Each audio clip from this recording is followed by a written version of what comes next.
Richard Southern joins us now. It was a sweater so controversial, Richard, that Walmart yanked it from their website, but now it's become a top seller elsewhere. Yeah, we were talking about this earlier in the week. Had everyone talking online. Walmart.ca had this Christmas sweater on its website. It was from a third party, but it had a picture of Santa, and in front of Santa, there were 3 lines. Looked like Santa was maybe doing some cocaine, Erica. Oh. And then it had the Let It Snow below it. So anyways, Walmart apologized. They pulled it down. Now, though, this is a top seller on Amazon.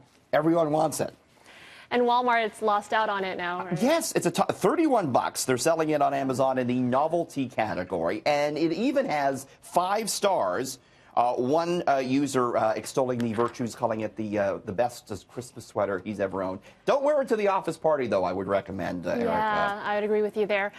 One British company is allowing its employees to sleep it off after a hard night of partying. How do we get a job at this joint, Erica? Hangover days is what one company is offering. This is maybe a new thing to bring in the millennial workers and to keep them. It's a digital marketing company called Audit Labs in England. And yeah, they say if their employees have had maybe a few too many the night before, they can call in a hangover day and they can work from home. The company's director says she wanted to offer something to younger millennials who typically go out midweek.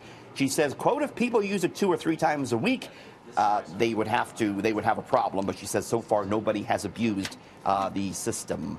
So is this in addition to their sick days, they get hangover days as well? Correct. Wow. So no more lying. You can just be honest with the boss. Listen, I'm hungover. I ain't coming into work today. Jeez. All right. Don't you try that. Don't you try that. You know just what? When yet, I was Erica. younger, you just powered through it. You went to work anyways and you got through it. Get a coffee. Get to work.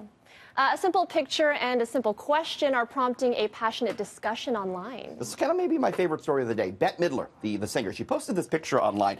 It's 3 young girls huddled on a bench in New York's Metropolitan of Art. And Midler, she asked the question, quote, what's wrong with this? She took issue with it. You know, they're not looking at the painting. They're looking at their phone. But everyone online was saying, hey, Bette Midler, there's nothing wrong with this. One user wrote, quote, nothing is wrong with this picture since we don't know what the backstory is. Another user said they could be contacting their parents after spending hours there. They could be reading about the history of the art they were looking at. Someone said perhaps the girls were tired after spending a day in one of the largest art museums and were taking a much-needed break. Well, it's true. You got to think before you post these pictures, right? And I know that a lot of those art galleries, they actually encourage interactive components where you're on your cell phone, you take a picture, or you have a code or something like that. So that could have been what they're doing. They could be learning more about the art there. True. It's probably true, too, that we are kind of hooked on our phones, but it's not all bad things. We could be looking at art history, and Midler didn't know the context. So it's good that people, I think, were pushing back against maybe her millennial shaming there. Starting a discussion. All right. Well, thanks for joining us, Richard. See you tomorrow.